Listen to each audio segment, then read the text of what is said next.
So last class we discussed about the low voltage regulator using the 723 IC. അപ്പം ആ 723 IC plus external components നമ്മളൊരു particular രീതിയിൽ connect ചെയ്താൽ നമുക്ക് regulated voltage 2 volt to 7 volt വരെ produce ചെയ്യാൻ പറ്റും. ഓക്കെ, ഇന്ന് നമ്മൾ നോക്കാൻ പോകുന്നത് അതേ 723 IC വെച്ചിട്ടുള്ള ഹൈ വോൾട്ടേജ് റെഗുലേറ്റേഴ്സിനെ കുറിച്ചാണ്. ഓക്കെ, സോ ഈ 723 IC പ്ലസ് എക്സ്റ്റേണൽ കമ്പണൻസ് നമ്മൾ കണക്ട് ചെയ്തിട്ടാകുമ്പം നമുക്ക് regulated output voltage greater than 7 volt അല്ലെങ്കിൽ 7 to 37 വോൾട്ട് വരെ പ്രൊഡ്യൂസ് ചെയ്യാൻ പറ്റുന്ന രീതിയിലുള്ള സർക്യൂട്ടാണ്. ഓക്കെ, സോ അതിൻ്റെ കണക്ഷൻ ഡയഗ്രത്തിലേക്ക് പോകാം. സോ കണക്ഷൻ ഡയഗ്രാം കഴിഞ്ഞ ദിവസം നമ്മൾ വരച്ച ആ ഒരു കണക്ഷൻ ഡയഗ്രാം പോലെ തന്നെയാണ്. 6th പിന്നിലുള്ളതും 10th പിന്നിലുള്ള കണക്ഷൻസും ഒന്ന് ഇൻ്റർചേഞ്ച് ചെയ്യണം, അത്രയേ ഉള്ളൂ. ബാക്കിയിലൊന്നും വ്യത്യാസമൊന്നും വരുന്നില്ല. ഓക്കെ, സോ IC 723 12th പിന്നിലേക്ക് BCC കൊടുത്തു, അൺറെഗുലേറ്റഡ് സപ്ലൈ. അത് തന്നെ 11th പിന്നിലേക്കും കൊടുക്കണം, Q1 എന്ന ട്രാൻസിസ്റ്ററിൻ്റെ കളക്ടറിലേക്ക്. ഓക്കെ, 7th പിന്നിനെ ഗ്രൗണ്ട് ചെയ്തിട്ടുണ്ട്. പിന്നെ 10th പിന്നിലാണ് ഔട്ട്പുട്ട്. സോ ഔട്ട്പുട്ട് നമ്മൾ ലോഡിലേക്ക്, ഇവിടെയാണ് റെഗുലേറ്റഡ് വോൾട്ടേജ് കിട്ടുക, റെഗുലേറ്റഡ് ഔട്ട്പുട്ട് കിട്ടുക. അതിനെ നമ്മളെ ഡിവൈസിലേക്ക് കണക്ട് ചെയ്തിട്ടുണ്ട്.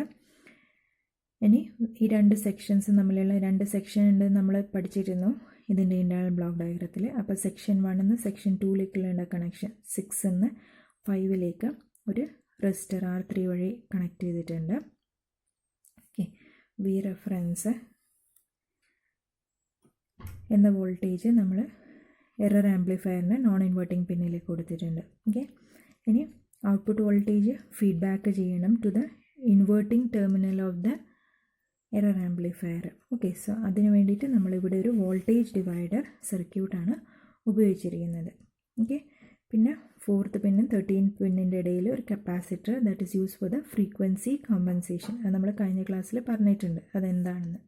അപ്പോൾ ഇനി ഇതിൻ്റെ ഔട്ട്പുട്ട് വോൾട്ടേജ് ചെയ്താൻ വേണ്ടിയിട്ട്, അപ്പം ഇത് സാധാരണ ഒരു എറർ ആംപ്ലിഫയറിൻ്റെ കേസിൽ നോക്കുകയാണെങ്കിൽ പോസിറ്റീവ് നോൺ ഇൻവേർട്ടിംഗ് ടെർമിനലിലേക്ക് ബി റെഫറൻസ് ബി ഇൻപുട്ട് കൊടുത്തു, ആൻഡ് ഇൻവേർട്ടിംഗ് ടെർമിനലിലേക്ക് നമ്മൾ ഫീഡ്ബാക്കും ചെയ്തു വയ റെസിസ്റ്റൻസ് R1 R2 എന്ന റെസിസ്റ്റൻസ് വഴി നമ്മൾ ഫീഡ്ബാക്കും ചെയ്തിട്ടുണ്ട്.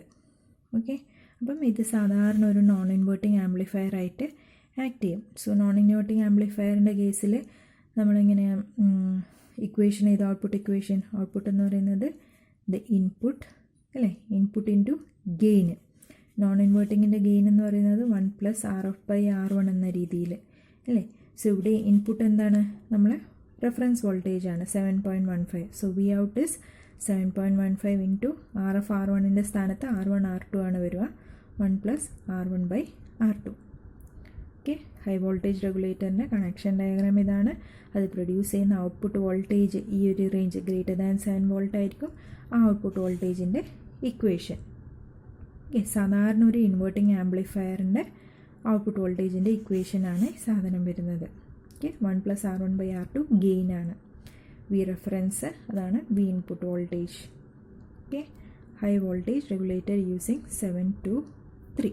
ഓക്കെ, ഇനി നമുക്ക് ഇത്രയും നേരം പഠിച്ച വോൾട്ടേജ് റെഗുലേറ്റേഴ്സിനെയൊക്കെ ലീനിയർ റെഗുലേറ്റേഴ്സ് എന്നാണ് വിളിക്കുക. നമ്മൾ വോൾട്ടേജ് റെഗുലേറ്ററിൻ്റെ ഫസ്റ്റ് ക്ലാസ്സിൽ പഠിച്ചിട്ടുണ്ട്. ഓക്കെ, സോ ആ ലീനിയർ റെഗുലേറ്റേഴ്സിൽ കുറച്ച് കാര്യങ്ങളും കൂടി നമുക്ക് നോക്കാം, എന്നിട്ട് അടുത്ത ടോപ്പിക്കിലേക്ക് പോവാം.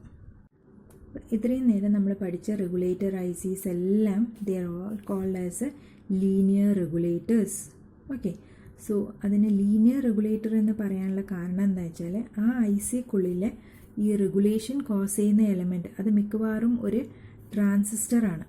ഓക്കെ, റെഗുലേഷൻ കോസ് ചെയ്യുന്ന എലമെൻ്റ് എന്ന് പറയുന്നത് ഒരു ട്രാൻസിസ്റ്ററാണ്. ആ ട്രാൻസിസ്റ്റർ എപ്പോഴും ലീനിയർ റീജിയനിലാണ് ഓപ്പറേറ്റ് ചെയ്യുന്നത്.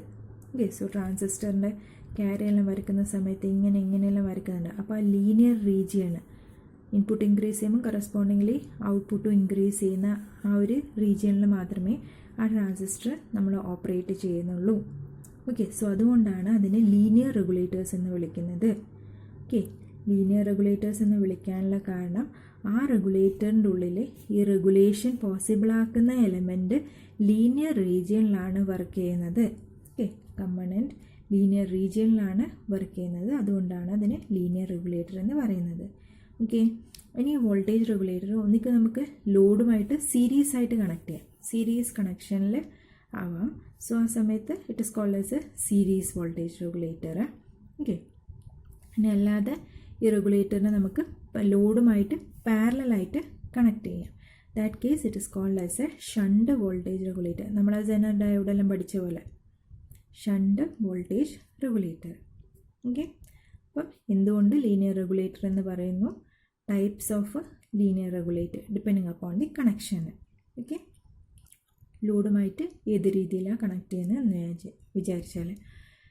ഇനി ഈ അതേപോലെ തന്നെ അപ്പോൾ ആ റെഗുലേറ്റിംഗ് എലമെൻറ്റ് എപ്പോഴും കണ്ടക്ഷനിലാണ് ഉണ്ടാവുക. ഈ ഒരു ലീനിയർ റെഗുലേറ്ററിൻ്റെ കേസിൽ റെഗുലേഷൻ കോസ് ചെയ്യുന്ന ഒരു എലമെൻറ്റ് എപ്പോഴും കണ്ടക്ഷനിലാണ് ഉണ്ടാവുക. ഓക്കെ, സോ അതിൻ്റെ കണ്ടക്ഷൻ കൂടുന്നതിനനുസരിച്ചിട്ടാണ് റെഗുലേറ്റഡ് ഔട്ട്പുട്ട് കൂടുന്നത് അല്ലെങ്കിൽ റെഗുലേറ്റഡ് ഔട്ട്പുട്ട് കുറയുന്നത്.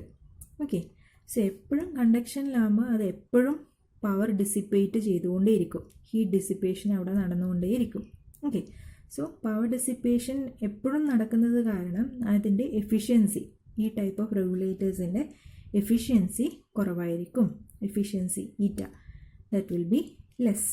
ഓക്കെ, ഇനി ഇതിൻ്റെ അഡ്വാൻറ്റേജസും ഡിസഡ്വാൻറ്റേജസും നോക്കാം. ഈ ഒരു ലീനിയർ ടൈപ്പ് ഓഫ് റെഗുലേറ്റേഴ്സിൻ്റെ അഡ്വാൻറ്റേജ് എന്ന് പറയുന്നത് സർക്യൂട്ട് സിമ്പിളാണ് അല്ലേ. നമ്മൾ ആ 7805 78XX 317 എല്ലാം വെച്ചിട്ട് ആകെ IC മാത്രമേ ഉള്ളൂ കണക്ഷന്. പിന്നെ വേണമെങ്കിൽ ഇൻപുട്ട് സൈഡിലും ഔട്ട്പുട്ട് സൈഡിലും 2 കപ്പാസിറ്റർ കൊടുക്കാൻ വേണ്ടിയിട്ടുള്ളത്. അല്ലാതെ വേറെ കമ്പണൻസ് ഒന്നും അതിൽ വരുന്നില്ല. ഓക്കെ, ലെസ് എക്സ്റ്റേണൽ കമ്പണൻസ് ആണ്. പിന്നെ ഈ ഒരു റെഗുലേറ്റർ കാരണം അങ്ങനെ ഹമ്മിങ് നോയ്സും കാര്യങ്ങളൊന്നും വരുന്നില്ല. ഓക്കെ, ഇതിൻ്റെ ഡിസഡ്വാൻറ്റേജ് ഇപ്പോൾ ഈ പറഞ്ഞ പോലെ റെഗുലേറ്റിംഗ് എലമെൻറ്റ് എപ്പോഴും കണ്ടക്ഷനിലായത് കാരണം പവർ ഡെസിപ്പേഷൻ നടന്നുകൊണ്ടേയിരിക്കും. അപ്പോൾ എഫിഷ്യൻസി ലെസ് ആയിരിക്കും. ഓക്കെ, പിന്നെ അതുപോലെ തന്നെ ഈ റെഗുലേറ്റഡ് വോൾട്ടേജ് ഹയർ റെഗുലേറ്റഡ് വോൾട്ടേജസിലേക്ക് പോകുമ്പം ഇതിലേക്ക് ഉപയോഗിക്കുന്ന ട്രാൻസ്ഫോമർ അതൊക്കെ ബൾക്കി ആയിട്ട് വരും. ഓക്കെ, വലിയ സൈസിലുള്ള കമ്പണൻസ് ഉപയോഗിക്കേണ്ടി വരും. അതുപോലെ തന്നെ നമ്മൾ പവർ ലൈൻ ഫ്രീക്വൻസിയിൽ 50 Hz ആണ് പവർ ലൈൻ ഫ്രീക്വൻസി. ആ ഫ്രീക്വൻസി വെച്ച് വർക്ക് ചെയ്യുന്ന സമയത്ത് ഈ ഫിൽട്ടർ സർക്യൂട്ട്സ് ഒക്കെ ഉണ്ടല്ലോ, റെക്ടിഫയർ കഴിഞ്ഞിട്ട് ഫിറ്റ് ചെയ്യുന്ന സാധനം, ആ ഫിൽട്ടർ സർക്യൂട്ടിലെ ഇൻഡക്ടർ കപ്പാസിറ്ററൊക്കെ വലിയ സൈസിലുള്ളത് ആവശ്യമായിട്ട് വരും ലോ ഫ്രീക്വൻസിയിൽ വർക്ക് ചെയ്യുമ്പോൾ. ഓക്കെ, സോ അപ്പം കോസ്റ്റും കൂടും. Okay, advantage circuit simplicity, components അധികം വേണ്ട, നോയ്സ് കുറവാണ്. ഡിസഡ്വാൻറ്റേജ് എഫിഷ്യൻസി കുറവാണ്. പിന്നെ കമ്പണൻസ് കൂടുതൽ വോൾട്ടേജ് വേണമെങ്കിൽ കമ്പണൻസ് ബൾക്കി ആവും. പിന്നെ ലോ ഫ്രീക്വൻസിയിലാണ് വർക്ക് ചെയ്യുന്നത്. അപ്പോൾ ഫിൽറ്റർ കമ്പണൻസ് ഒക്കെ വലിയ സൈസിലുള്ളത് വേണ്ടിവരും. Cost will be more. Okay, അപ്പം ഈ ലീനിയർ റെഗുലേറ്റേഴ്സിന് യൂഷ്വലി നമ്മൾ മീഡിയം കറണ്ട് ആപ്ലിക്കേഷൻസിന് വേണ്ടിയിട്ട് മാത്രമേ ഉപയോഗിക്കുന്നുള്ളൂ വിത്ത് സ്മോൾ വോൾട്ടേജ് ഡിഫറൻഷ്യൽ.